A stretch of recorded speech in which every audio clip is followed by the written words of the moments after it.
So chances are you've been seeing them everywhere. These these really sleek, aggressive ads for the Nexoria Smart Ring. Oh, yeah, they're all over social media. And the promises are just wild. We're talking 24/7 health monitoring that, looks amazing on Instagram. But is it a revolution in a gadget, or is it just built on vaporware foundations?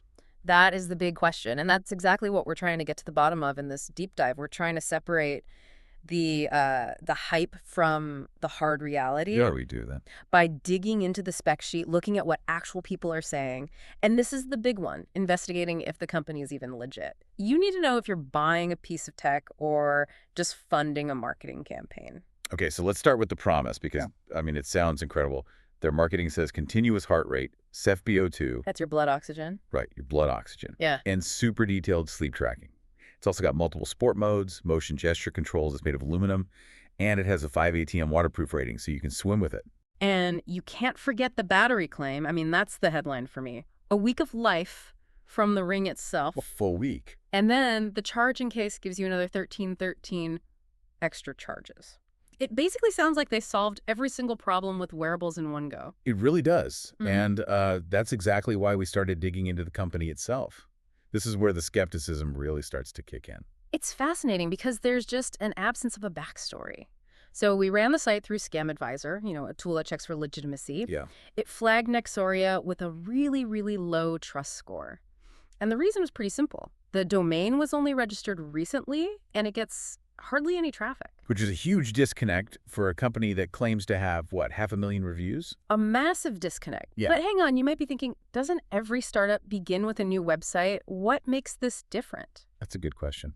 The difference is the product. I mean, you're not buying a t-shirt here. You're buying a health device, which means you're buying data accuracy. And for that, you need proof. You need validation. Exactly. We found 0 published clinical trials, no third-party benchmarks on accuracy, almost no independent testing for this ring. That complete lack of proof is a critical red flag. Okay, so let's move on to the community chatter. Because platforms like Reddit, they are lighting up with alarm bells. What are they saying? They're saying it looks less like original tech and more like a stereotypical I'm legit website template. People are flat out calling it a possible clone. And this clone factor is a really serious issue. It goes right to the heart of the risk here. See, when these clone makers just buy hardware off the shelf, they skip all the expensive, important steps. Like developing secure software. Precisely. So if Nexoria didn't actually design the sensor or the software, what does that mean for your data? Where is it going? Who knows? Your sensitive health metrics, your sleep patterns, your heart rate could be sent to a completely untraceable source. There is 0 transparency on how they handle user data. Where it's stored, nothing. So you have no control, no legal recourse if something goes wrong. None. And that's incredibly troubling for a device that's supposed to be monitoring your health. And to top it all off, we have to talk about their reviews. They claim 4.8 out of 5 stars from over 500,000 reviews. 500,000. It's a classic marketing stat, isn't it? It's just a number designed to make you feel safe. The consensus out there is that these numbers are totally unverifiable because nobody can find these supposed real users leaving detailed reviews. It's all presentation. So connecting all these dots, Yeah. What's the final verdict? Look, the verdict is pretty clear. This is a highly, highly risky buy.